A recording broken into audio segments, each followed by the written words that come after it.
Lá no nosso Em Casa com o Pastor dessa semana, eu quero ler Jeremias, lá em Lamentações de Jeremias, capítulo 3, verso 21, para mim um dos textos mais lindos da Bíblia, considerando que Neemias estava vivendo um contexto de caos social, a nação de Israel estava passando por um momento de perseguição, de escravidão. Deus levantou esse profeta num dos momentos mais difíceis daquele povo e ele escreveu Lamentações, e quando ele chega no capítulo 3, verso 1, ele diz: eu quero trazer à memória o que me pode dar esperança. Tem uma doença cruel, que atinge as pessoas acima de 50 anos, algumas pessoas até menos que isso, que é Alzheimer, que é um esvaziamento da memória, as pessoas perdem as suas lembranças, e elas começam a viver como se elas não tivessem uma história. A memória, ela pode ser a nossa aliada e ela pode ser o nosso grande adversário. Depende da forma como nós vamos usá-la. E nesse momento, Jeremias tinha tudo para trazer à memória as lembranças ruins, os dissabores que ele passou, as injustiças que praticaram contra ele, mas ele resolveu revitalizar-se em trazer à sua memória aquilo que dava esperança.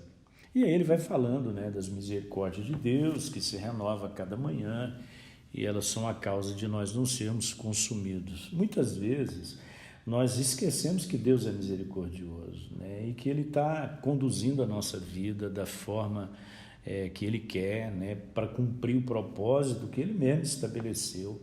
Então ele dá aqui algumas diretrizes, o que a gente tem que trazer à memória. Primeira coisa, nós precisamos entregar a Deus todas as nossas frustrações. Todos nós temos, Quem não tem frustração, A frustração, ela é fruto das expectativas que a gente vai criando na vida, com relação a nós mesmos, com relação às pessoas, E aí nós nos frustramos e nos decepcionamos também. Então nós temos que aprender a entregar a Deus as nossas frustrações. Muitas vezes as coisas não vão sair do jeito que nós queremos, do jeito que nós planejamos, mas elas sempre sairão do jeito que Deus estabeleceu, Com certeza Deus vai fazer com que todas as coisas vão contribuindo para que o propósito dele se estabeleça.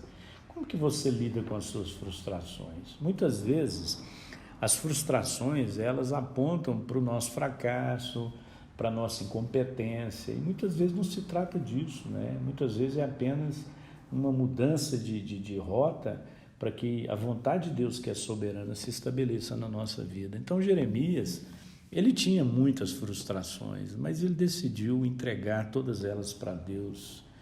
Ele decidiu descansar, A tarefa mais difícil, que Deus tem para nós, por incrível que pareça, é descansar, porque a gente não sabe fazer isso, Tem uma música que diz: o seu trabalho é descansar em mim.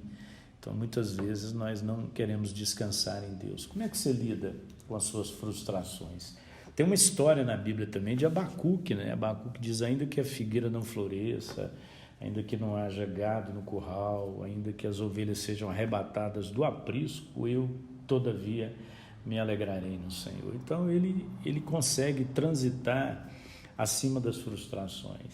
A segunda coisa para você trazer à memória o que dá esperança é você mudar o foco, daquilo que é a sua dor para o amor de Deus, Quando Jeremias olhou para o amor de Deus, para o cuidado de Deus, ele descansou. Então muitas vezes nós temos e precisamos mudar o foco da nossa vida, Paulo Vieira disse que tudo que você foca expande, Então, se você tem o hábito de focar as coisas negativas, as coisas negativas vão crescer na sua vida. Se você focar os defeitos do seu cônjuge, os defeitos vão prevalecer. Então, foque as virtudes, Foque o amor de Deus por você. Se você tem dúvida do amor de Deus por você, recorra a João 3,16, Um versículo clássico que até as crianças decoraram, Deus amou o mundo de tal maneira, e tal maneira é uma expressão de intensidade, que deu seu Filho unigênito,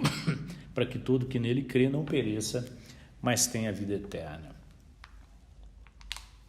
Então é isso que eu tenho que focar, Foca no amor de Deus, foca no que está dando certo, E em último lugar, se nós queremos trazer à memória o que pode dar esperança, nós temos que ter uma expectativa de restauração.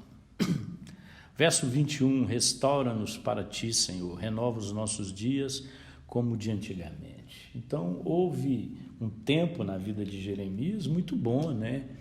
O salmista no Salmo 23 diz, restaura, Senhor, a nossa sorte, como as torrentes no Negueb, né? Então, faz de novo, né? Aquilo que um dia foi, aquilo que nós já usufruímos lá atrás, aquilo que nós já experimentamos lá atrás, traz de novo, né, Senhor, para a nossa vida, né? Então, muitas vezes nós esquecemos que as coisas podem mudar. Eu gosto muito da história daquele paralítico que estava na beira do tanque de Betesda, já paralítico há 38 anos, e a Bíblia diz que um anjo descia uma vez por ano e movia a água. E o primeiro que entrasse na água era curado, e lá estava aquele homem, né, esperando que esse milagre acontecesse. E Jesus chegou e perguntou, você quer ser curado? Eu falei assim, ninguém, eu não tenho ninguém para me colocar no tanque. E aí Jesus diz, levanta, toma o teu leito e anda.